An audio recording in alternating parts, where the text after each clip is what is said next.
My guests are already with me in the studio for us to take a look at what has been happening in Africa this week. Ladies and gentlemen, today we are going to begin the program by talking about the passing away of Queen Elizabeth II of the UK, who passed on to glory a few days back. And of course, tributes have been flowing from all corners of the earth to London after the demise of Queen Elizabeth. But outrage too was also sparked this week after Nigerian-born US professor posted a comment on Twitter mocking the death of Queen Elizabeth II, who passed away at the age of 96. As the people around the world expressed their grief over the news, Dr. Uyu Anya, professor of linguistics of Carnegie Mellon University, expressed her wish that the Queen's pain be excruciating. She wrote on Twitter, I quote, and the quote with the Twitter page was finally removed. I mean, the quote, "I heard the chief monarch of a thieving, raping, genocidal empire is finally dying. May her pain be excruciating." This sparked a backlash with the world's richest man, Jeff Bezos, tweeting, "This is someone supposedly working to make the world a better place. I don't think so." End of quote. What then was Queen Elizabeth II's legacy for Africa? We are going to take a look at that very shallowly in today's edition, of course, as a teaser in the first part, as we prepare to dive in the topic in upcoming editions of the program. And in Kenya, William Ruto was confirmed as president of the East African nation after weeks of uncertainty and delivering a very heavy blow to challenger Raila Odinga.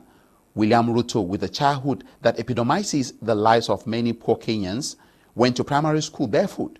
Wearing his first pair of shoes at the age of 15, he also sold chicken and groundnuts by the roadside. Portraying himself as champion for the poor, William Ruto contested under the banner of Kenya First, with the rate of unemployment among those aged between 18 and 34 lingering around 40%, and the economy not creating enough jobs to absorb the about 800,000 young people who are joining the workforce every year. Powerful orator William Ruto says he's up to the task. Ruto joined politics in 1992 after being mentored by then President Daniel Arap. What will change in Kenya, and what can Africa learn from the democracy in Kenya? We are going to take a look at that in today's edition of the program. Now we have become so used to it, and it is almost a new normal. I am talking here about the attacks on children's right to education by warring parties across Africa.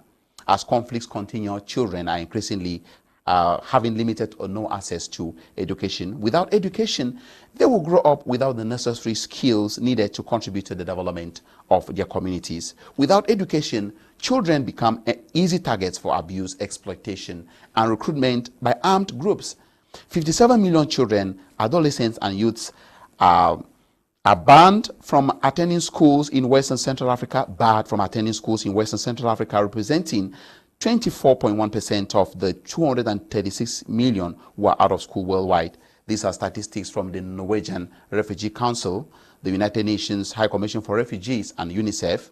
The report was published on the eve of the International Day to Protect Children from Attack. What then can we do to facilitate access to education for these children? That is also going to be our topic today on 90 Minutes in Africa. Thanks for joining us once more, ladies and gentlemen. For those who are watching us on Canal Sat, or those who are wherever you're watching, you can share with your contacts and tell them that they can watch the channel on Canal Sat, channel 309. They can also watch us on Facebook, My Media Prime TV. They can watch us on YouTube, on BT Media Group. And they can also watch us on other satellites like Amos 17 and other relay channels that relay us in Africa, America, and Europe. My guests are already with me in the studio. Ndiwum Emmanuel, thank you so much for accepting our invitation on 90 Minutes in Africa. You are the backbone of this program. You are the Secretary General of the New Era Youth for Africa. Thank you very much, BOH Elvis. It's always a pleasure.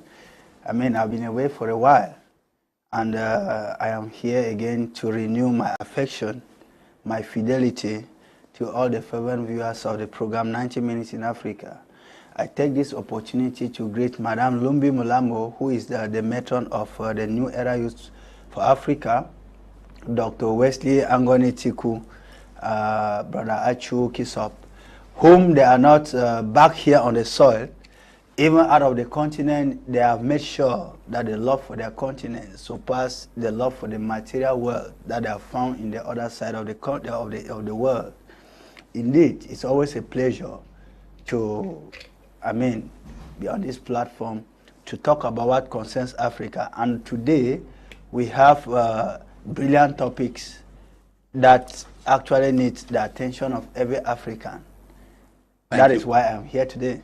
Thank you, Ndiwum. Well, ladies and gentlemen, we welcome another lady here in the studio. This is Quinivet-Politician. She's a politician, secretary in charge of human rights and justice with a political party in Cameroon known as the People's Action Party. Madam Quinivet, thank you so much for accepting the invitation. Thank you so much, Mr. BOH Elvis, for inviting me on 90 Minutes in Africa. Good morning to my co-panelist, Mr. Emmanuel. I want to say, as usual, a warm good morning to the powerful bureau of the Popular Action Party, Honorable Njang Dennis, to the Secretary General Fabrice Lena, to the National Communication Secretary Engineer Elvis, and to all the militants of the Popular Action Party, and also to all the young people out there that are watching us and that are aspiring to become powerful voices for Cameroon and for Africa at large. Okay, thank you so much, Madam Quinivet, for accepting our invitation to be part and parcel of this show. You know, most of the time, of course, we are very happy when we have women that are able to speak out on political issues, especially here in Cameroon, because most of the time when I want guests to talk about issues affecting Africa, most of the time women shy away from politics. I'm saying especially in Cameroon, where we broadcast our show 90 Minutes in Africa, we get mostly women from out of Africa who want to come and talk. What can explain the fact that women don't really want to get involved in politics and they don't want to be at the forefront? Meanwhile, they're the ones who facilitate decision-making through their numbers. To that question, I would first of all say that all over Africa, it's not just an issue of Cameroon, though it's really very prominent in Cameroon. There is still so much the problem of male chauvinism. So many people, many women have in their minds that politics is the man's, and a few other powerful female politicians in Cameroon were here to change the narrative. We're here to make it have a different turn, to rewrite it differently, to say that in as much as men have the place on political platforms, there are some empty seats that we will be filling. At the same time, too, apart from the fact that women seem to shy away from, being at the forefront of politics in Cameroon, we also discover that some of them seem to act like a wet blanket to their partners. I'm talking especially to those women whose partners are very vocal in the media. Most of the time, when they talk to me off camera, they'll tell me, oh my God, my wife does not want me to go on TV. My wife does not want me to speak about these issues. I should not be involved at all in politics. So what do you have to tell them? You know, this is because, as everyone knows, the political terrain in Cameroon is very slippery.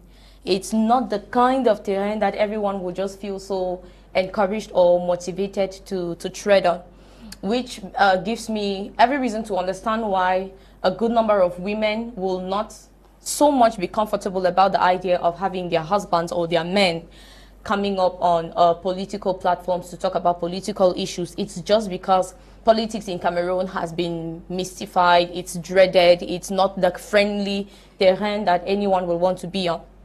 Thank you so much. Meanwhile, before we continue with the program, let's begin by, of course, extending our message of condolence to the royal family in the UK after the passing away of Queen Elizabeth II, and we joined other heads of state across Africa to do that. Let me begin by reading some tweets that have been made already by some heads of state in Africa. Let me begin with this tweet from Muhammadu Buhari, who is the president of Nigeria. He tweeted, "My family and I and the more than 200 million Nigerians have learned with immense sadness of the passing away of Queen Elizabeth II and the end of her unique and wonderful 70-year reign. She was the only British sovereign known to 90% of our population." That's the message there from Muhammadu Buhari, president of Nigeria. In Kenya, the president of Kenya, William Samoei Ruto, also tweeted, following the passing away of Queen Elizabeth II. He said, "I have received news of the death of Queen Elizabeth II, and I send condolences to the people of the United Kingdom. The Queen's leadership of the Commonwealth for the past 7 decades is admirable. She stirred the institution's evolution into a forum for effective multilateral engagement whose potential to drive tremendous socio-economic progress remain incontestable and redounds to the Queen's historic legacy. We will miss the cordial ties she enjoys with Kenya, and may her memories continue to inspire us. We join the Commonwealth in mourning and offer our condolences to the royal family and the United Kingdom." Of course, let's also go to Ghana and get the tweet that was sent out by the president of Ghana, Nana Akufo-Addo. He said, "On behalf of the government and the people of Ghana, I extend my deepest condolences to the new British monarch, King Charles III, the royal family, the Prime Minister and the government, and the people of Great Britain on the death today of Her Majesty Queen Elizabeth II." Then, of course, President Paul Biya of Cameroon also sent a condolence message. Cameroon, of course, being a bilingual country and being a member of the Commonwealth, Paul Biya also sent a condolence message to the Queen. He said the death, or he sent a message to the royal family. He said the death of Her Majesty Elizabeth II is felt painfully and affects the Commonwealth of Nations. She had a unique stature and played an emblematic role throughout history. And of course, as you can see in the picture there, that's President Paul Biya when he met the Queen when she was still alive. And of course, at this moment, Emmanuel-SG, but before I get to you on that, I want to know from our technician if one of our guests is online today, because we are having a guest online today, Coningo Robert. I don't know whether he is online. He is a Kenyan international journalist who is supposed to join us from Nairobi. Of course, when he comes online, our technician is going to indicate that. But before we continue, Emmanuel-SG, what do you have to say? How did you feel when you learned that Queen Elizabeth II has passed away after 70 years on the throne? It's but normal that we have two very important dates in the life of every human being. The date of birth and the date of death. She was not so much extraordinary or so particular in such a way that her death was supposed to be, carried like a flag everywhere in the world. You know, like any human being, we are wishing that one day we shall exit. And of course, that day of exit should be a glorious day. Given the fact that 90 minutes shall properly find time to zoom into her life in power, and right up to her death, I wouldn't like to comment so much. Because when I look across Africa and I see all the British ex-colonies, you discover that there have been a lot of political instabilities in such countries. Here I'm talking about the southern Cameroons with the mess that we are seeing today. And that mess, Britain has 90% fair share of the contribution to that mess. We discover that Nigeria, which is relatively maybe stable economically, but somehow relatively unstable in terms of politics, is Britain is still having a fair share of it. And then one thing I must say, and say it clear, is that she lived and loved gloriously, because to have taken over from the father, Ptolemy the 11th, and to have successfully ruled that country for 70 years was not a thing of 70 days or 70 weeks or 70 months. She's gone. Like I said, 90 minutes in the days ahead will be zooming into her life proper in the office right up to her death. And there are a lot of things that we cannot discuss now because her departure is still very fresh on our mind. Okay, thank you. Quinivet-Politician, How did you feel today, I mean, this week when you learned that the Queen has passed on to glory? The passing of Queen Elizabeth is a heavy one on the heart of the English people, but it's normal that she should rest. Dying in her 90s, she's tired, and humanly speaking, I don't think that it's rational for anybody to be lamenting that she should not have died. She deserves to rest.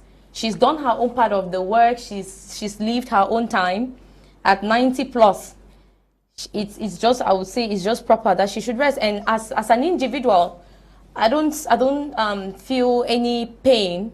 I sympathize with the English people for losing this powerful woman, but I don't feel any particular remorse for her passing. But I equally want to, looking at the comments that people have been putting up recently and trying to look at her life in power for 70 years, she has done quite a lot for her people. She has done quite a lot for the ones that looked up to her with regards to trying to bridge socioeconomic gaps and making life worth living for a good number of English people, and bringing it back to our level in Africa and Cameroon in particular. Cameroonians that are sympathizing or that are crying and mourning over the death of Queen Elizabeth, probably they're just following the trend. They're just following the crowd. But apart from the fact that we were colonized by the English, by the British back then, and that they gave us our independence, which was a good thing they did, because they did try to put in place some level of hierarchy governance before departing, and that was done before the Anglophones were somewhat merged, and till today was still under the effects of the forced assimilation. But before then, the English people did do their best trying to keep us independent before their departure from Africa. But if not, she has gone ahead, whether to heaven or wherever, we don't know, but may her soul rest in peace. Thank you. May her soul rest in peace. Of course, when someone passes away, the first thing to do is to, first of all, sympathize about the situation and wish a condolence message, send a condolence message to the bereaved family, and try to pray for a peaceful rest of the person's soul before getting, of course, into polemics. But Professor Dr. I think it's Dr. Uju Anya, Professor of Linguistics at Mellon University, when the Queen was going through a pain, she tweeted that she wished her excruciating pain and came back to defend herself by saying that she's doing so.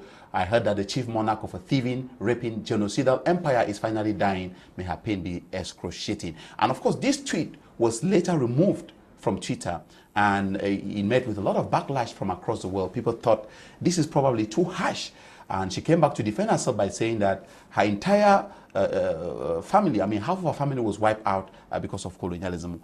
Was it the right time to pass across this message? What advice do you have to give Dr. Uju Anya, who is now under a lot of pressure because she could lose her job based on comments we are getting from across the globe? I think, and I'm deeply convinced, somehow, that that doctor made a very big mistake. You see, even your enemy, the death of your enemy doesn't give you an opportunity to jubilate. For we were made from dust, and unto dust we shall all return. I mean, I think the doctor made such derogatory statements about the departed soul of somebody. We look up to some people in the world as dictators, while others look at those very dictators as their models. So to say that somebody, that your entire family was wiped out because of colonialism, I don't think colonialism, only his or her family was colonized. We were all colonized. Now, come to think of it, if everybody was to look at it from that spectrum, it means that you and I, everybody, would have been, sending a very bad message about the departure of every person that had something to do directly or indirectly with the colonization of Africa. We are all humans. And I want to think that he owes an apology. a public apology for that matter. Even the dead still needs some respect. That's why upon their death, we always have to give them the last respect. And I don't think giving last respect by talking about wishing somebody excruciating pain, I mean, nobody knows how, when, and where he shall die. You don't know how it shall come to you. It may come to you in such a way that only one of the colonialists shall be by you as your savior. Nobody knows. The world is, I mean, the world is so global in such a way that it rotates just around us. But wisdom has it that you don't have to wish death even to your worst enemy.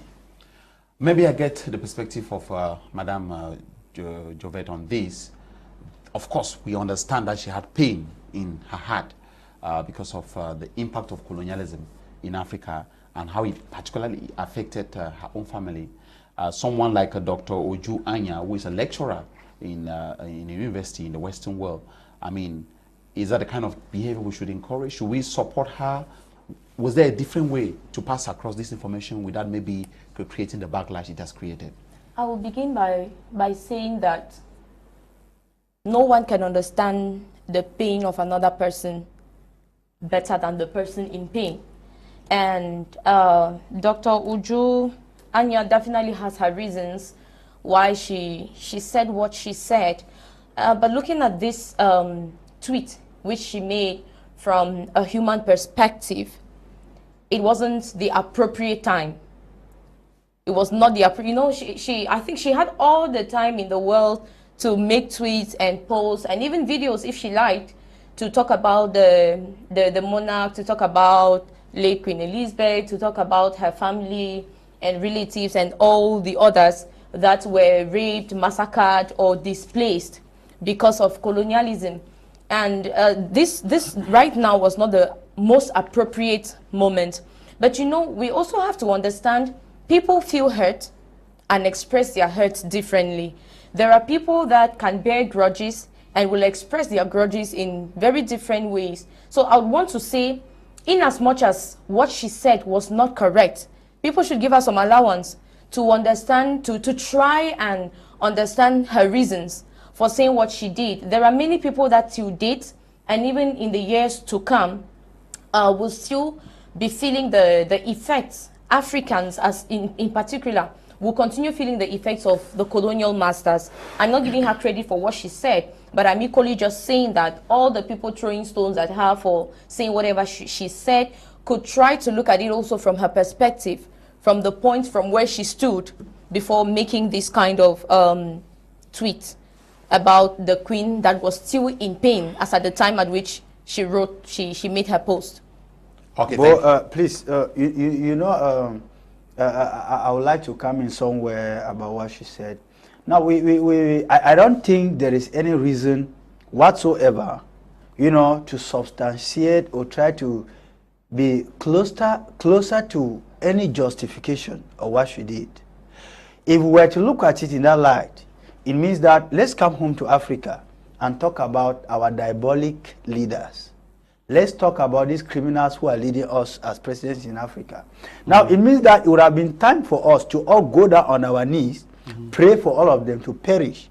Because I don't think colonialism has caused a lot of pain to us as compared to what African presidents of today are causing. I mean, the African president that we have today, they have treated us with a lot of draconian hands that if we were to go by her reading of things, we would have been wishing them all dead by today. I mean, if not all, 99% of them should be wished dead.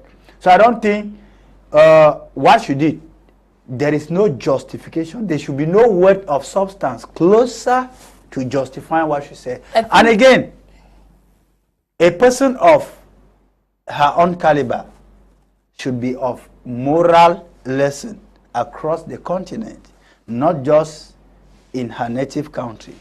I mean, such a thing coming from a doctor makes us to start questioning some of these doctors in Africa.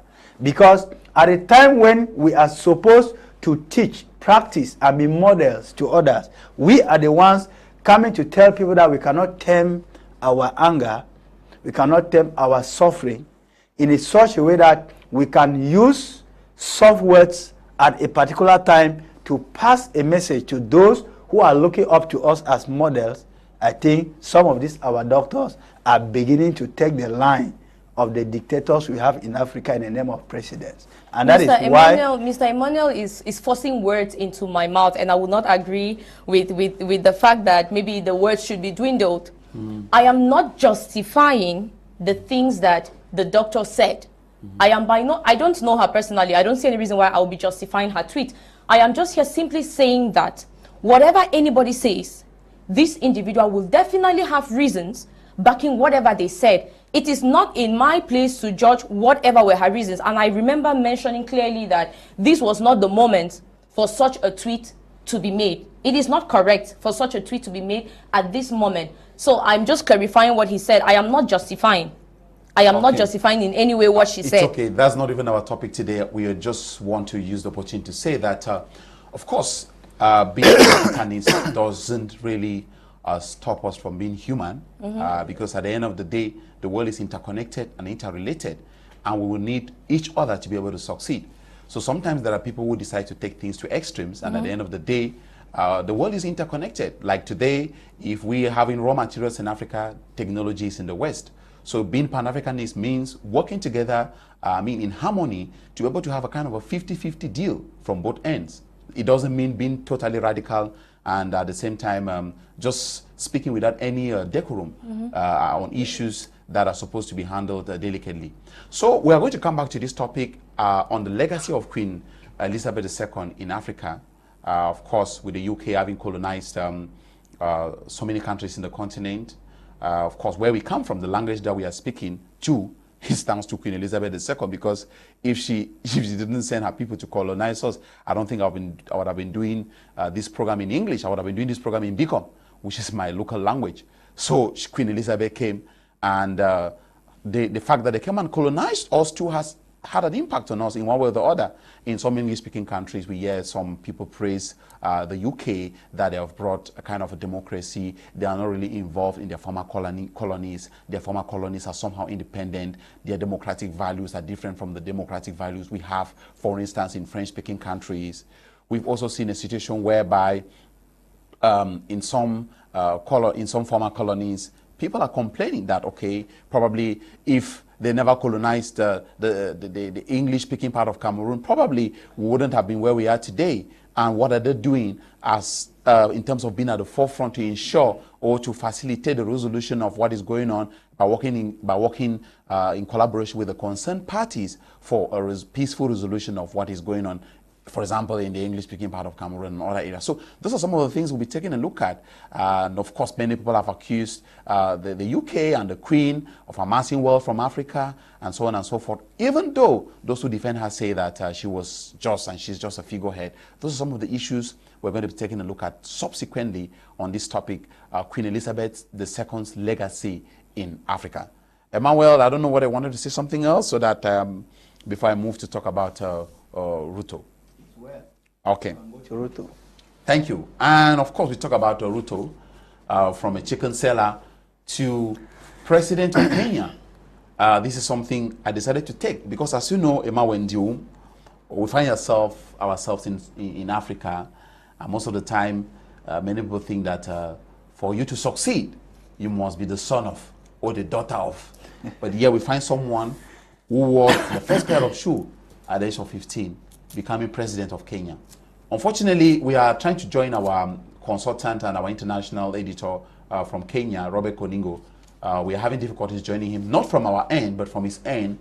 There are some connectivity issues from his end, but he's supposed to join us for us to talk about this topic. But Ndiwum Emmanuel, 90 Minutes in Africa, you've been following up this issue.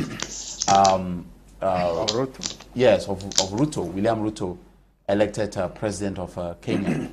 What do you have to say about the rise of someone from a chicken seller to president of the Republic of Kenya?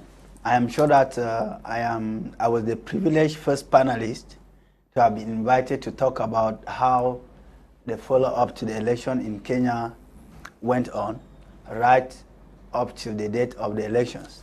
And of course, I officially, on the name of NEA, New Era Youth for Africa, congratulate once more William Ruto for his election. You know, I will repeat what I said. And some people were writing, are you a prophet or this and that. I told you guys Ruto was going to win. And I advised Raila Odinga that it was time for him to write a new page in the politics of Africa.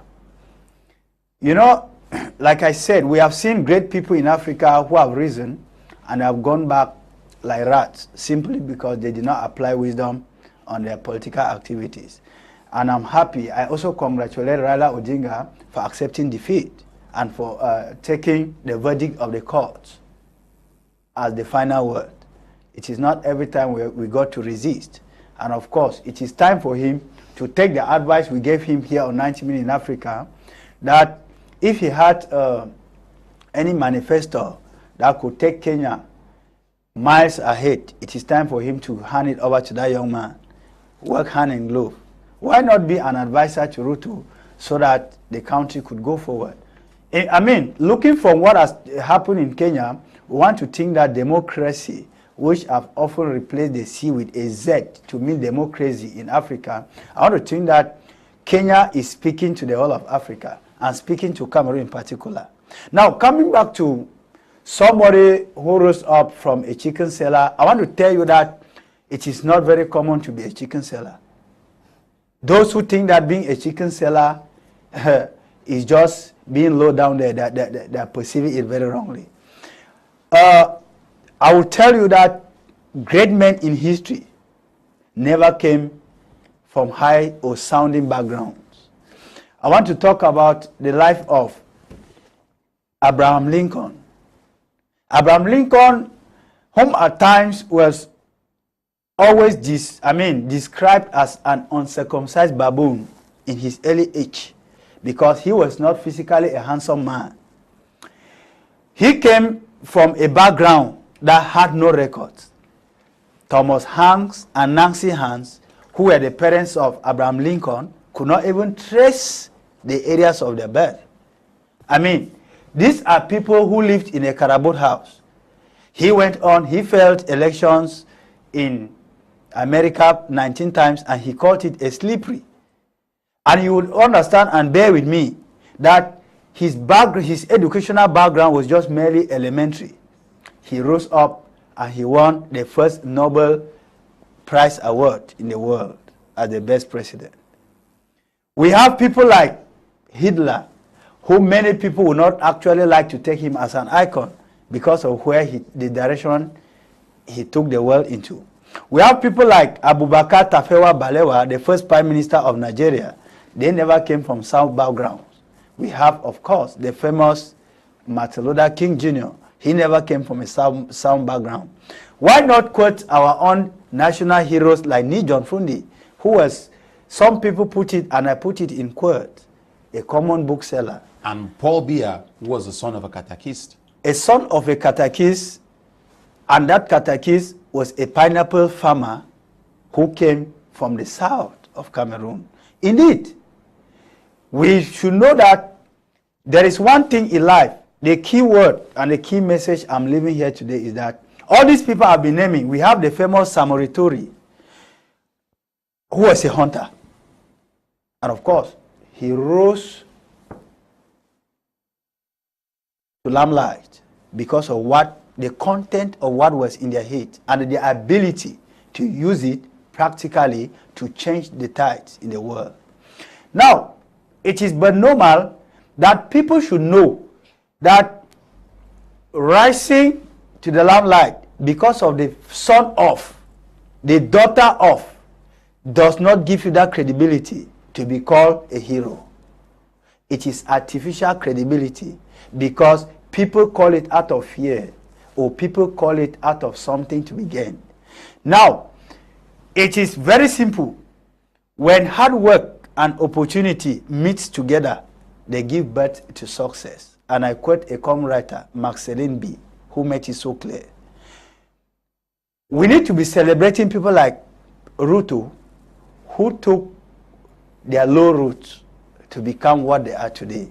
And I think it is a history that the younger generation should be reading and trying to put their name, to stencil their names also into the books of African history of today and tomorrow, to know that your father was a farmer does not stop you from being or from arriving at your destiny. That your mother was an illiterate does not stop you from becoming literate and taking your destiny into your hands. That your parents were not known.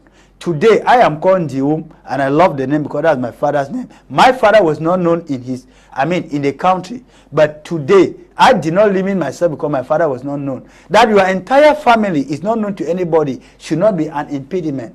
That your family does not have titles does not stop you from having titles. It does not stop you from working to create titles for yourself and the next generation. I think from this standpoint, Ruto is speaking, and he is speaking very loud, with a very loud sound to African youths. Thank you, Ndiwum. Well, let me get the perspective of Madame Jovet about this while we try to link up with Robert Coningo, who is going to give us the situation on the ground so far about how Raila Odinga is digesting his loss to William Ruto. It should be a very, very difficult moment for Raila Odinga to lose by a very tight margin. But we are trying to look at the lessons, as you see on the topic. Sometimes we don't just have to look at the political aspect of it. We have to look at the human aspect of it to be able to inspire people. From chicken seller to president of the republic, and of course, we even cited examples here, sons of farmers, sons of Cedrick were able to rise to become president of their various countries. Now, when you take a look at this, what do you think makes it possible that someone who is chicken seller becomes president of the republic in a country like Kenya? Can we still reproduce this kind of scenario in this present generation? It's possible for this kind of scenario to be reproduced many times, a couple of times, again and again. And I will say that this is the definition of determination. Ruto's life from this poor village boy in Kenya, whose parents were unable to provide him shoes, who puts on his first shoe at the age of 15, who joined politics in his 20s, this is a story, this is a success story, a definition of determination, which to me, the lesson that we all as Africans in particular should be drawing from this man's life is that regardless of where you find yourself today, dream. I would always say a couple of times, I've put this up on my Twitter page, I've put this on my Facebook, I've said this a couple of times, that feel free to dream and dream big. I'm sure that sometime when Ruto was young, probably he had said to a couple of people that I see myself going up the ladder. I see myself becoming president of Kenya, and people were like, hey, young boy, look at this one who doesn't have anybody backing him. Look at this young man who doesn't even have shoes to put on, and you're talking here about becoming president. But it was just his determination, and he kept on to his dream. He held on to it. He kept looking ahead. He tried to make this dream come to reality, and it did happen for him. But I applaud him for his success, but personally I would say that celebrating Ruto will come just when we've seen the things that he will do. I personally applaud him for his success in becoming president of Kenya, but I cannot be celebrating him now, because this is when the big work starts. We need to see what he will do, the promises he has made to the Kenyans. It should not just go down the drain. It should not just end with him becoming president, but what is he going to do? It doesn't end with words. It's about the actions. What is he going to do? So what I want to know from you now, do you think this is a kind of scenario that can only be produced in English-speaking African countries, or you see this possible again in French-speaking African countries? Because remember, in French-speaking African countries, of course, if you take a look at a country like Cameroon, where the first president had, they used to call it higher primary school living certificate, and became president of Cameroon, and was able to build Cameroon from scratch to become what it is today before the second president took over. Do you think this kind of scenario of people from very, very you know, from humble beginnings, are able to rise to the position of president? Do you think it will still be possible at a time when getting into entrance examinations is determined by who you know? In that particular scenario, who then, if your father is selling chicken, for instance, are you sure that you can be able to succeed into an entrance examination into a school whereby you know already beforehand that you have to pay money before you are admitted? Looking at, we are comparing this to Ruto's life, right? Yeah, we are if comparing this is to Ruto's possible. life. Yeah. So not about the particular, we're talking generally. We're talking Africa. generally. Exactly. Africa, French-speaking African countries. You know, becoming a successful person is not determined by whether you're French-speaking or English-speaking. It's largely determined by whether you believe that you can become this person. It's about your dream, and dreaming is a very individual thing. There are many English speakers that have not dreamt and they will never become big. There are many French speakers that are dreaming and they are making it big. Likewise, there are many English speakers that are doing same. So it is not about if you're from a French-speaking country or an English-speaking country. It's true that the circumstances surrounding the area where you find yourself will greatly influence the possibilities of your dreams coming to pass, but it doesn't stop anyone from aspiring. It doesn't stop anyone from dreaming and planning towards a successful future. Let me pose that very question to Ndiwum Emmanuel. Ndiwum Emmanuel, you heard the question, which is coming from my heart. Do you think this scenario, which happened in Kenya, a former British colony, will be possible in French-speaking countries, where the son, whereby probably a chicken seller becomes president of the republic? Is it possible to get into a school through an entrance examination as an intelligent child without having connections in French-speaking countries? Well, BOH Elvis, in one sentence, I will tell you that it is possible. It is possible, not without difficulties. It is possible, but to completely say that the ability to dream can lead you exactly to where you want to be, I don't think it's true. You know, from the question you are asking, we have people in leadership who would have been our dream, who would have been our dream makers, but unfortunately they are our dream killers. Why are they our dream killers? They are our dream killers because, like we said a while ago, it is, in the context of Cameroon, very true. We can even write a Bible on it and quote it anywhere and we'll be right. That it is the son of who you are that makes you who you should be in Cameroon. It is the daughter of who you are that makes you whom you are. In fact, we even have institutions in Cameroon where bribery and corruption has been legalized. I mean, and it is actually killing the society. But that does not stop us. But when you say legalize, I think you are saying quote. There is no in quote. Of course, better to say that. Yes, in quote, because we all know. How do you explain the fact that somebody sits for a competitive entrance exam into École Normale Supérieure in Bambili for history, and the name comes out in the biology department? That is the only department where there was an opportunity for that name to be fit in. Of course, these are things that can be verified. But that does not stop us from dreaming. That's why I subscribe with her. But I differ a bit to think that only dreaming can take you to your destination. You have to dream. The dream guiders who guide you gives you a green light to your destination. But to dream in an environment where those who are supposed to be our role models are dream killers makes it practically impossible. In Cameroon, we have youths, level-headed youths that can take this country to the next level. But you bear with me that we are ruled by, mummies. We are ruled by people who are already on their wheelchairs. It does not mean that it is because they have all the intelligence or the capability. It is simply because they have the means to be there. But if you open up the doors, you will find millions of Rutos back here in Cameroon. You will find millions of Rutos in Chad. You will have millions of Rutos in, Côte d'Ivoire. But because of leadership, bad leadership.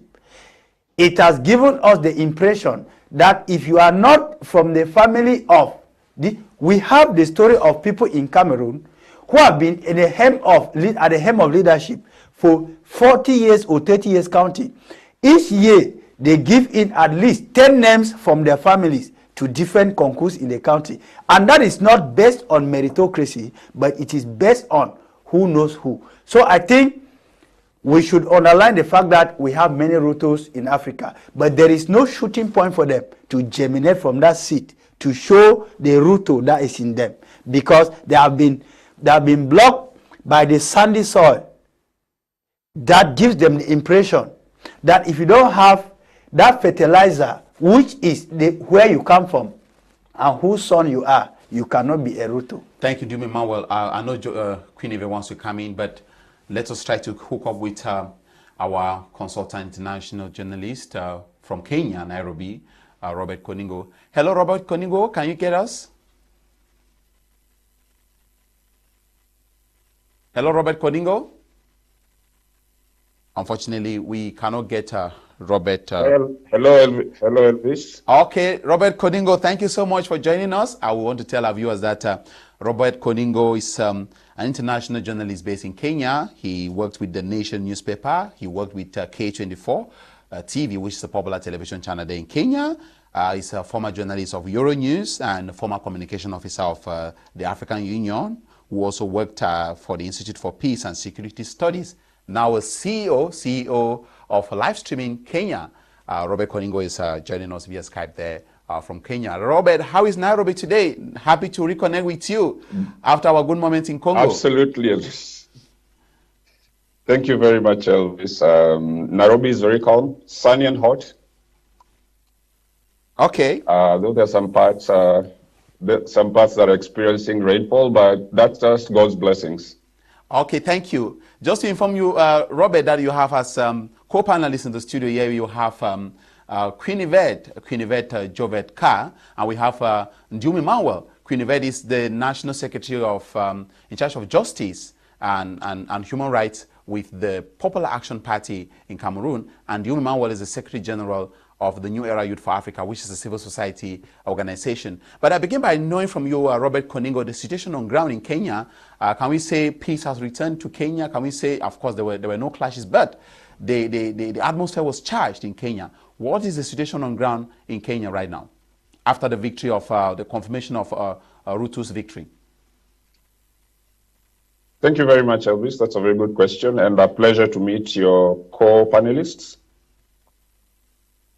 I'll start off by saying democracy in East Africa is maturing right now, and Kenya is one of those states right now that has shown that real democracy can actually be achieved when people level their heads together and decide that this is what we want, and this is how we want it, and this is how we're going to do it. And it's a really good show that even fanatical politics is a little bit, it's now dying. We don't have fanatics and all that. Yes, you're going to have supporters and followers. And the atmosphere right now shows exactly that. Now that the elections are done, people are more focused on going back to work. And we have the inauguration ceremony happening on Tuesday, where President-elect Ruto will be inaugurated. It's one of the, I'd say it's one of the biggest inaugurations I think Kenya will have in the last election cycles that we've had, where we're going to see even presidents like Ramalawak from Seychelles coming on board to celebrate with Ruto. I'm also going to categorically specify that this is something that we've never seen before, and during the D-Day, it's been declared a holiday, of course, but it's going to be really intense. Number one, because you have the number of heads of states that are coming into the country, so security will be really tight. Security is also tight at the moment because you see with people jetting in and some other dignitaries who are not really heads of states also coming in. And I also expect to see my former boss probably attending. He sent his congratulatory messages and all that. That's the chairperson of the African Union, Faki Mahamat, which will also be a sign of Kenya being ready to be a partner and work with the African Union in the country. Remember, Kenya and Ethiopia have very good relationships and all that. And they've also been instrumental in peace mediations in the past with other conflicted African countries. So generally, I'd say this will go well, and people are waiting to see just what kind of president William Ruto will make. So what makes William Ruto different from Raila Odinga? What makes him different? Is he generally appreciated by young people there in Kenya? I would say they're really different, Elvis, because Ruto is actually a political student of two great leaders in the country. Number one was the late Daniel Arap Moi, and number two, actually, Raila Odinga. Ruto has been in the political scene for quite some time. He's a well-known businessman. He's risen from the ashes to the sky. So a lot of people, a lot of the history that people also don't understand, that he's a smart guy who read in between the lines, and he learned from his masters, decided the time was right, and he just went on ahead and got what he was ambitious for. So now we saw the message that was posted by Raila Odinga, of course, accepting defeat, and of course accepting defeat and accepting the verdict from the Supreme Court. Can we say that Yes. Raila Odinga has moved on from the heartbreak in court? Has he moved on? I would answer that, or rather just explain it in two parts. As you can see, Raila was also part of the cohort that actually caused chaos in 2007, you know. And according to the statement that he posted out there, was to just bring Kenyans together and try and tell them that, you know, a loss is a loss and a win is a win. And you cannot have a winner without the other party losing. Other things we expect to see probably in the near future would be him trying to work together with the president-elect. That is paramount. You'd also realize that his party also has some majority seats in the House and minority seats in the House. And that means that the government will just have to sit down and work together. His role will be very important in realizing how exactly Ruto is going to be portrayed as a president in Africa. So when you take a look at democracy in Kenya, of course, which is former British colony, before I get into democracy in Kenya, I want to know from you how the people of Kenya are living the departure of Queen Elizabeth II at the age of 96, being a former British colony. Well, the feelings are mixed. There are mixed feelings in Kenya right now. Mostly, we have a very good relationship as a Commonwealth country. Feelings are... I'm sorry about that. I lost you. Okay. I wanted to know before I get to my next question, which is still in line with William Ruto. I want to know, first of all, how people have received the departure of the departure to glory of Queen Elizabeth II a few days ago. Okay. Well, everyone who in the country and have a relationship with the British Empire, they've sent out their condolences. But the atmosphere about her death really has not been a big issue for the citizens here. Another thing that you'd want to notice is Kenya has been very instrumental in trying to get the British to repatriate or reconcile with the freedom fighters in the country, and that has been a really intense issue. Remember, Queen Elizabeth was already queen even when we were being colonized. So there are people who are also along those lines of thought. There are people who are truly remorseful. She's dead. But generally, it's really difficult to know because not really did she have an impact in the later years as Queen of England and as Kenya being a former colony. So it's all mixed feelings around. Okay, I'm going to ask you this last question, Robert, before I get back to my guests in the studio to make it very interactive. Yes. Because after this, you are not going away, please. We still have to talk about this, and then after that, we have to talk about education in conflict zones in Africa, which you chipping in your views from that end. What I want to know from you now, Robert Coningo, is about comparing democracy in French-speaking countries in Africa and Anglo-Saxon countries. You see, we decided to make the topic very human and close to the population. Topic of the day is From Village Chicken Seller to President of the Republic, the story of Ruto. So what I want to know from you, as someone that has lived and worked in both English-speaking and French-speaking countries, do you think this scenario can be produced in French-speaking countries in Africa, whereby someone who is a son of, or someone who is selling chicken in the village becomes president of the Republic, like the case in Kenya? Truly speaking, anyone can rise from where they are to where you want to be. It all matters with how ambitious are you, how ambitious and how focused you are on your dreams and goals. And Ruto is a perfect example of that. His experience amassed over time. He was a minister for agriculture. He became the minister for finance at some point, deputy prime minister. You know, all those combined together provides someone with a wealth of experience to actually even run a country. He's moved from one cabinet post to another cabinet post. And I think comparatively, we can have the same in both Francophone and Anglophone countries. If you look at a case like Liberia, for example, Helen Sirleaf Johnson set the pace for women to actually hold presidential positions and other government positions, which at some point was just left for men. Or rather, people thought that it's only men who can run for such offices. Right now we have Tanzania, we have Suluhu. And look at Raila Odinga himself. He chose a woman to be his running mate. So even the other two candidates who lost, they chose women to be their running mates. And I think such is a show of respect to gender equality, and other countries that are also facing democratic turmoil or situations where you see there's a struggle for power.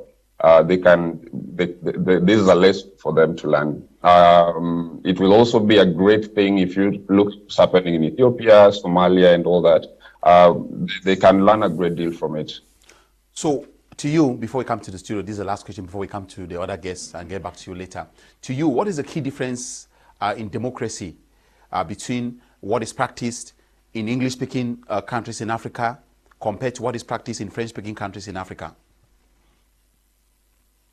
I mean, it is all about the type of leaders we let into office. Because even right now, after Ruto being elected into office or being inaugurated and assuming office, rather, let me say assuming office, you never know the outcome of what's going to happen after that. Look at the situation we have in Congo. Right now, DRC, let's say. Some of the leaders like DRC has had, there is a stark difference between how, let's say, Uganda, Kenya, Tanzania, even South Sudan, they hold the elections and try to emerge from the turmoil of what comes with general elections. And I think some Francophone countries, it becomes chaotic, where you have internet being switched off and all that and stuff like that. I cannot really pinpoint what causes that or if it's a constitutional right and all that. But remember, if you look at the way we were being colonized, there is also a really big or a huge difference from how Francophone countries, when the French were leaving and they were being handed over power, there's still a lot of influence on Francophone countries by the French, the French colonial master. If you look at how the British left their colonies, like for example, my country, there's a stark difference, and that has been a really big contributor to how democracy is different in both Anglophone and Francophone countries. Okay, thank you so much, Robert Coningo, CEO of live streaming Kenya International journalist there. Robert Coningo, of course, you are not going away. You are just on standby to also listen to what your co-panelists are saying. Elvis? Yep. I would want to request early leave because I'm taking Madame to the hospital. Okay. No. If it's an emergency, it's good. She's heavy with child, and today was clinic day, so.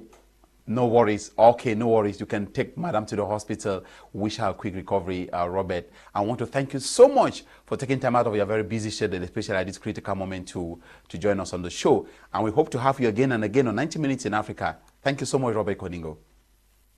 I'll be sure I'll be there on the next episode. Trust me. Thank you so much.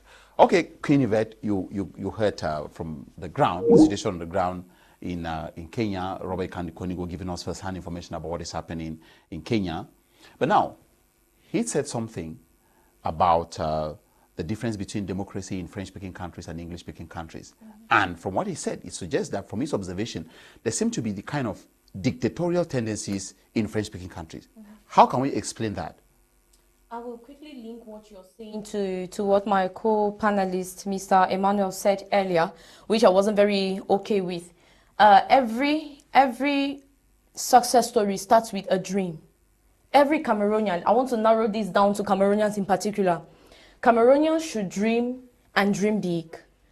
You know, one of the reasons why, like he said earlier on, one of the reasons why people cannot get to these levels that they aspire to get to is because they are planted or they are rooted on sandy ground, and there's no room for fertilization and all of that. We are looking up to the wrong people.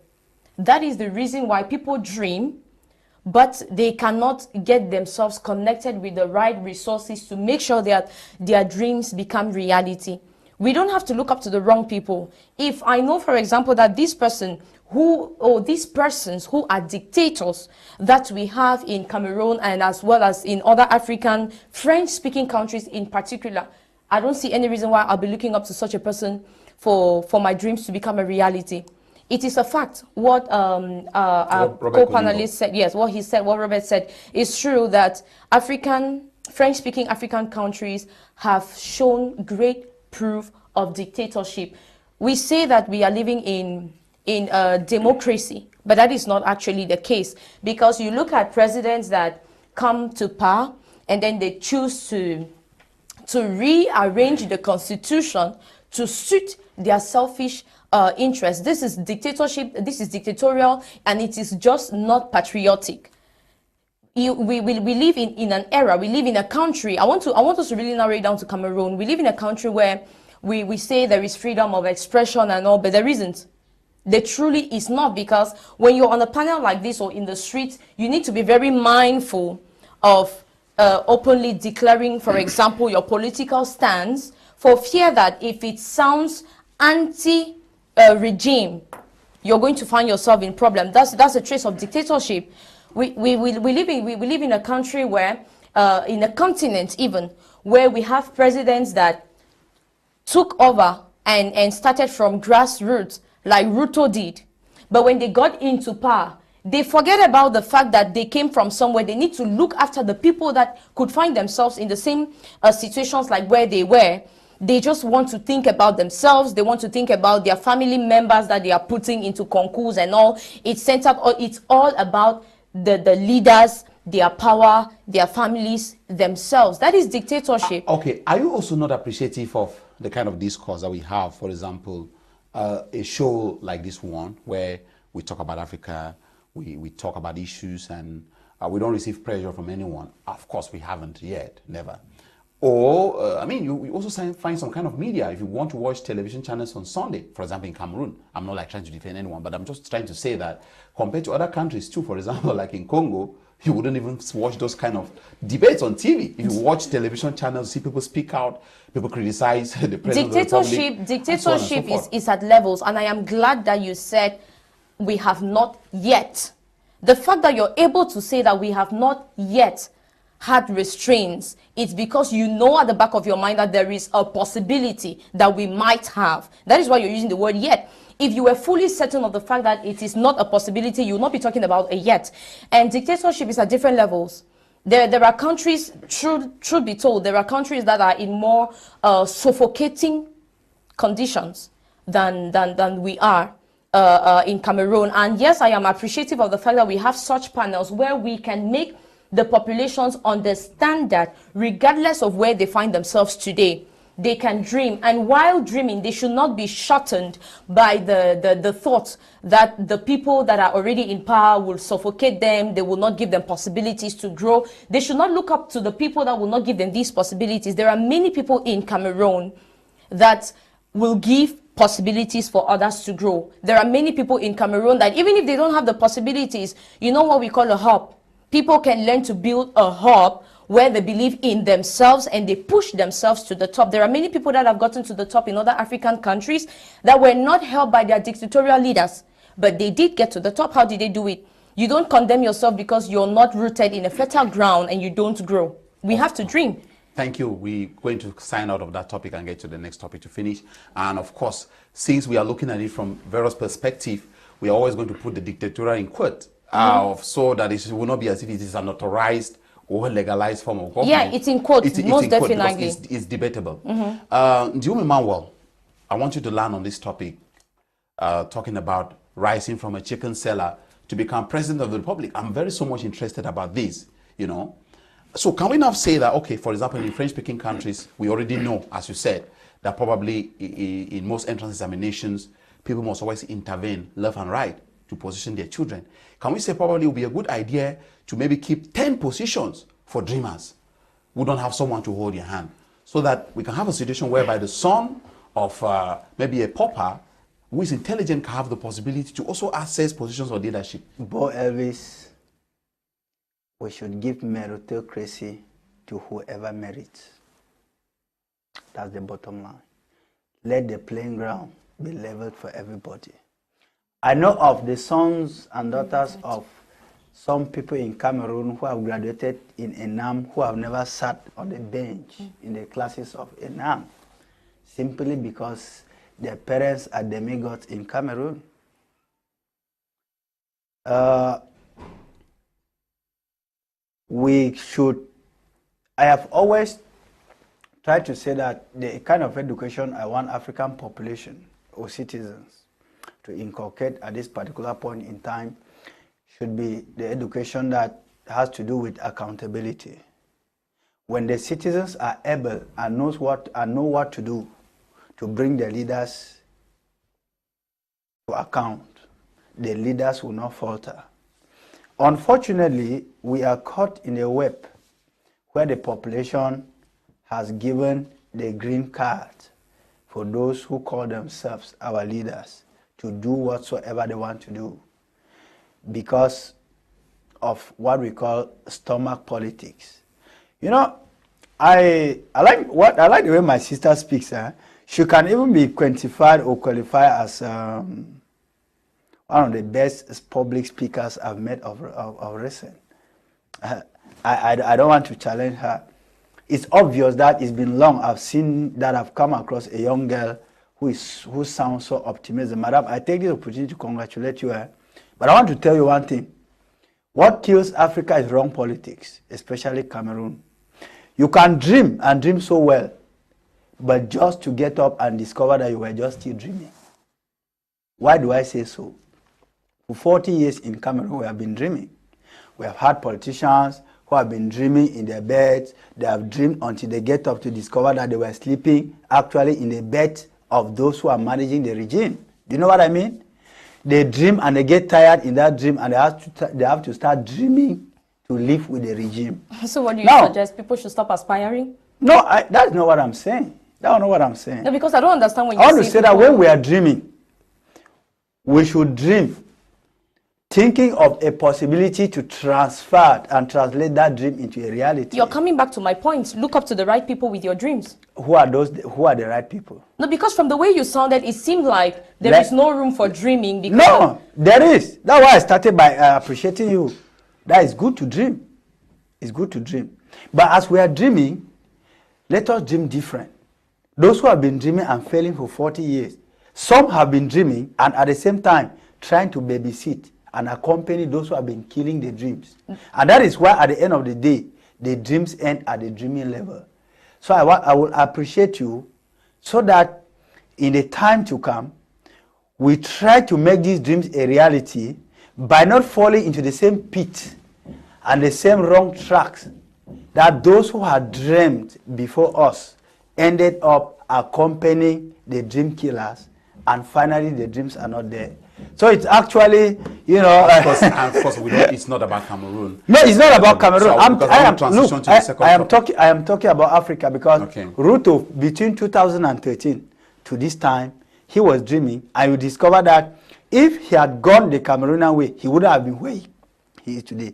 Because you discover that Odinga had even the backing of the outgoing president, but Ruto chose not to take his dreams back to the dream killers, and that is why he succeeded to be where we are today.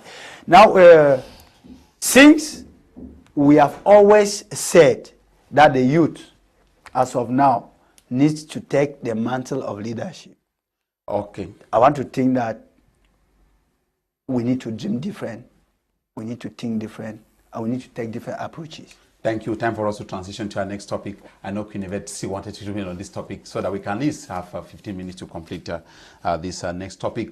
But also to say that you've said some things here too that I'm going to go out and of course try to investigate, especially the allegation that there are some people that might sit in the classroom and graduate from public from the ENAM. Of course, from public examinations, those kind of schools. Anyway, I did not call ENAM. I said public exams in Cameroon, but ENAM is an example.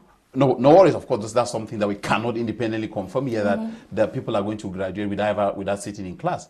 It's something that we might need a lot of investigation on that. Verification. And verification.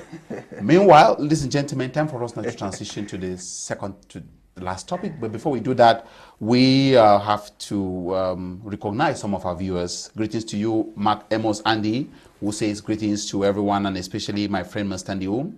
Greetings to Mosonji J, who say, must we wish happiness to our enemies to wrong them? Even the Bible says there's no peace for wicked. I'm J from Limbe. Greetings to Ewane. Greetings to Nga Goodwill. Greetings to Kwe Jr., who says, greetings to you guys in the studio. Thank you for this educative program. The world is a place of interest, not feelings. Britain might have heard many, but they will remain very different in world politics. Greetings to Kronos Rua, who is watching us, who says we don't need overbook. Wisdom is not education. Greetings to Pepperish Forchosi, and greetings to Angoni Wesley Tiku, who is watching too in the United States, and greetings to Ashu Kisop. Greetings to all those that are watching who have not written to us. You can join the conversation as we get to this last topic, which we're going to handle it, but we pushed it forward to complete it because it's a very vast topic. We're talking here about education, the way forward for children in conflict zones, and I read it in my introductory remark that children in conflict zones find it very difficult to go to school. They're increasingly having limited or no access to education. And without education, how are they going to grow up to become the Rutos? How are they going to grow up to become, the William Rutos, the Raila Odingas of Africa, if we don't let them go to school, no matter what is happening, from warring factions across Africa? How can we handle the situation? What advice should we give these children if we are telling them not to go to school? Then what should they do with their life if we are telling them not to go to school? Quinivet, I came to you as far as that is concerned, this topic is concerned. What can we do?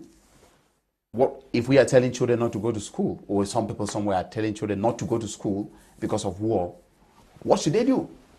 It's very disheartening to see that while some children are enjoying their rights to education, which is a very important and fundamental right for every human being and for every child in particular, there are other children in other areas of Africa that are restrained, that are held back out of their, not out of their will, that are forcefully pushed out of the classrooms.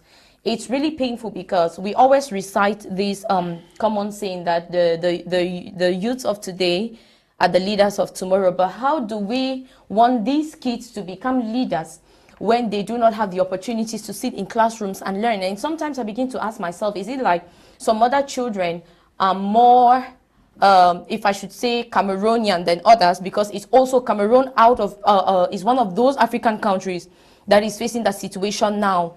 If in Nigeria, in all of these countries, is it that there's some children that have more rights to citizenship than others? You know, because such happenings are the things that push children to pick up arms, join gangs. You see young girls on the streets being prostitutes simply because they do not have that opportunity to be educated. There are lots of jobs out here that for you to get yourself something in your pocket, you need to be learned to a certain level, at least the basics of education. You need to be able to communicate, for example. You see, okay, let me take a country like ours where we speak French and English. Imagine a child that is growing in the extreme north and that has not been able to sit in the benches of a classroom for the last 10 years. This young child doesn't know how to express himself in French or in English or any other language that is commonly spoken that could be learned in the classroom. How does this kind of person start up a foul business like Ruto? You know what? We're practically limiting this child to a particular sphere where he can express himself and be understood. We're limiting them at every level. Psychologically, they are limited. There is inferiority complex that comes in when a person finds themselves not being able to match up with the intellectual standards of other people in society. I don't know what I could say that individuals can do, but I would say that African countries should consider the well-being of their young citizens, should really look at this from the perspective of having these young children being the Rutos of tomorrow and see how their future can be greatly canalized academically. Thank you. And again, now to Ndiwum Emmanuel, have the way forward for children in school, in conflict zones. Ndiwum Emmanuel, of course, when you listen to both parties, of course, not only in Cameroon, but in other African countries where there are wars, when you listen to the warring parties, most of the time, from both angles, in most circumstances, the governments will always want children to go to school. And in other circumstances, the armed groups will not want children to go to school because they will say that probably the terrain is not a good one, the atmosphere is not very conducive for children to go to school because of war, because of bullets, because, you know, classes can be interrupted from left and right, and it might not really give them the kind of sound education they need to be able to succeed in life. Now, is that enough for the children not to go to school? Or if they have to wait, for how long should they wait? You know, can we say because war is going on between two parties, some people or some children should not have the opportunity to learn how to read and write? It is often said when two elephants fight, the grass suffers. That is where we are caught in Africa. But I want to say here that education is a fundamental human right. In fact, it is a right that every child born of a human must enjoy it. At the same time, the right to live remains fundamental. So we are caught here between two rights, the right to education and the right to live. It is now left for you to choose whether your child is alive as an illiterate or he dies in the course of learning. I am not justifying anything. Now, this is where NEA, New Era Youth for Africa, weighs in. Because in as much as we want to live, we need to live as intellectuals, educated people. When you look at the case of Boko Haram in Nigeria, they have an ideology that they want to force it into the throat of the people, which says no to Western education. When you look at the ISIS, when you look at Al-Qaeda, when you look at what is happening in Northwest and Southwest. Now you discover that some people will choose to keep their children illiterate while they are alive than to lose their children in the course of trying to go to school. Now, in this scenario, what do we say? The bottom line comes out that as a civil society that runs across Africa, we are weighing in between the two parties to make the government know you have the legitimate right to protect the children. You have the legitimate right to protect the citizens. In as much as there is conflict in anywhere in Africa, we want to think that the child's right to education must, and I underline, must be respected. And if it must be respected, it means that even if the government and the warring non-state armed forces have to take an undertaking or a negotiation for the sake of the children to go to school, they should do it and do it urgently. I am not only talking about the case of Cameroon, I am talking about the case in Algeria, I am talking about the case in Nigeria, where Boko Haram, we still, the image of the Timbuk girls is still very fresh in our minds till date. Now, why do you disconnect children? Because most of these things stems from bad leadership. I want to believe that bad leadership is when you refuse the people from enjoying some rights that they were supposed to enjoy in their own countries, and they become beggars. But then, children have never been seen on any table signing a call between the non-state armed groups and the government. So the children, being neutral, should remain neutral, and their schooling should be neutral. So I repeat, it is a must that children should go to school. Now, it is left for the parents. If you know that your child can go to school, which is a right, and then comes back and you defend the right of that child to leave, let the child go to school. But the governments in Africa, we will hold you accountable. The non-state armed groups, we equally hold you accountable. So the both parties, we will need to talk to them. Like you know that in the days ahead, we might be touching down in Zimbabwe, we might be touching down in Tanzania and South Africa. It is in this light that we need to talk into the people who matter, to know that even in Yemen, even in Afghanistan, children were going to school. And the governments of such areas took some precautionary measures that had to back the going to school of children. It is not like in the case of Cameroon, let me be very clear on this, where the government will tell you that everything is under control. And the first day of back to school, children are being killed by the non-state armed groups. The first day of back to school, teachers are being murdered in their cold blood. I mean, it is time for the government to assume their responsibility to defend the rights of the citizens and the rights of the children to go to school. Okay, Quinivet, how should the poor cope with the situation, considering that the rich are transferring their children to safer zones? Because the poor, I'm thinking here about the poor, because I think about the poor. Because most of the time when we say children should not go to school, most of the time those that are saying it have sent their children to school. Because if I'm telling someone not to go to school, the first thing I should do is, okay, don't go to school. This is my own child in the house not going to school. Right. That way is more convincing. But most of the time when we say that, the rich transfer their children to safer zones, send them to school, and the children of the poor are left to wallow in hunger and misery in the village. So how should they deal with the situation, the children of the poor? You know, right now, I think that the children and the parents that are not up to the task, they have their backs on the walls. Because in Africa, in Cameroon, the bourgeois of countries, like you rightly said, they have all kinds of solutions for their children. There's some of their children that are not even schooling in Africa. Some of their children are out of the continent. In Cameroon, for example, some of these children are not in Cameroon. They're going to school in other countries. But the children of the poor, what can they do? I will say that for these poor people that are not able to afford, choose life over the education. That is just it, because they cannot take their children out of those zones. Sure. They don't have the means. So what should they do? The schools, you know, it's not even as if these parents are refusing to send the children to school. Schools are being burnt down.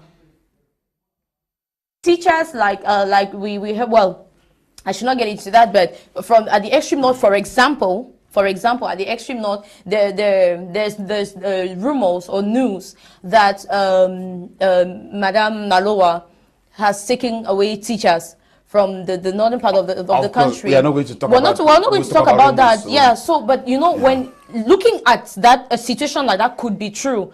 It is not even the parents that don't want the children to go to school, but conditions don't favor these children to be on the streets going to school or in the classrooms that they want to learn. But what can they do? Financially, they are not viable. So they should just keep their children at home. Okay, they should keep their children at home. The children should stay at home. They could try school. They could try home and live a meaningless life. No. They could try homeschooling, because you know, when you're asking this question, it seems as if I could say, "Hey, parents, send your children to school." It is not possible. Let us be realistic. You know, sometimes we're looking at problems, we're trying to find solutions, but we must face reality. The schools are not open for these children to go to. It is the place of the governments of these African countries to look into it. They cannot be sending their children abroad. And they have the possibility. And they have the possibilities. Okay, so Emmanuel, let's come out of this topic, because we are almost running out of time, so that we can conclude on this topic. I want to come up with a scenario here for us to really discuss about this, because I'm really concerned about children not going to school, you know, because it's really, I receive lots of messages, lots of videos. I saw children digging graves, you know, digging graves. I saw children doing all kinds of things. Images coming all the time on WhatsApp from various African countries about this situation. You see what children are going through. You see 13-year-old girls pregnant, you know, and so on and so forth. Can we say that we should look into a scenario whereby the two factions, warring factions, should come together, and while looking into the future of their problem, the first dialogue should be about education, to dialogue about education. You are just coming back. Let's say that let schools be going on, let schools be preserved, while they look into solutions to their problems. You are just coming back to what I said a while ago. Maybe it escaped your mind.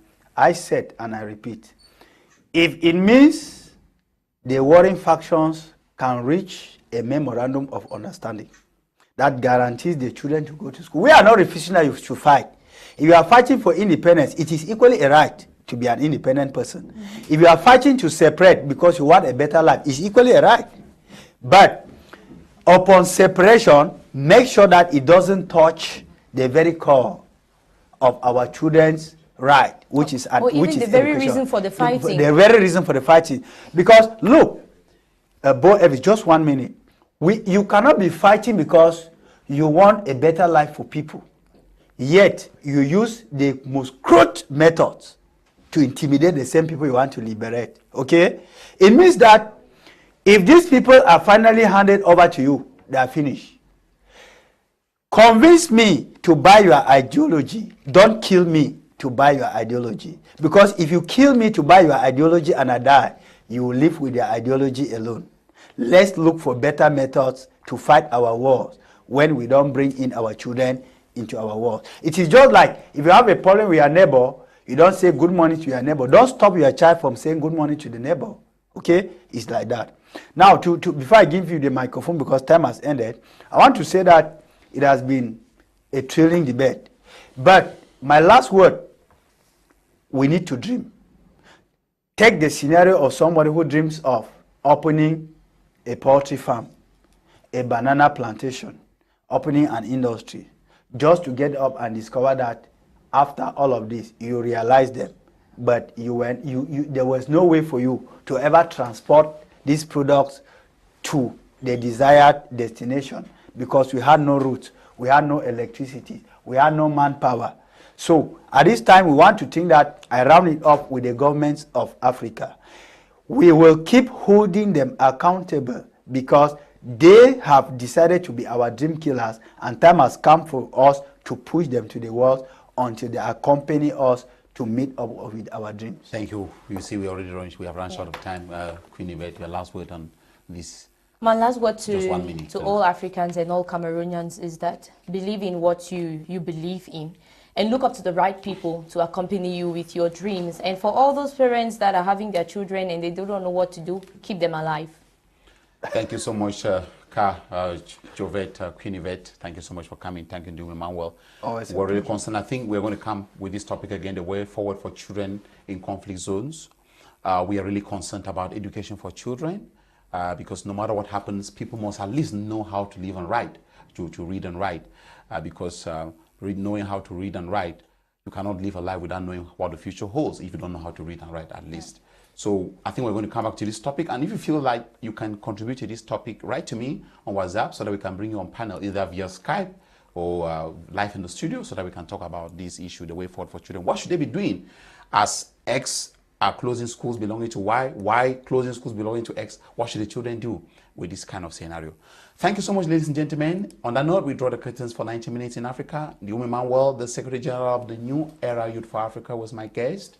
Quinivet-Politician was also my guest. She is the Secretary for Justice and Human Rights with the Popular Action Party. Robert Coningo, CEO of Livestreaming Kenya, an international journalist, joined us from Nairobi. The program was produced by Nolinga, Ewane, and coordinated by Kumlunat with the supervision of Brian Tambe. I am BOH Elvis, thanking you for watching. See you next week for another show. God willing. Bye-bye.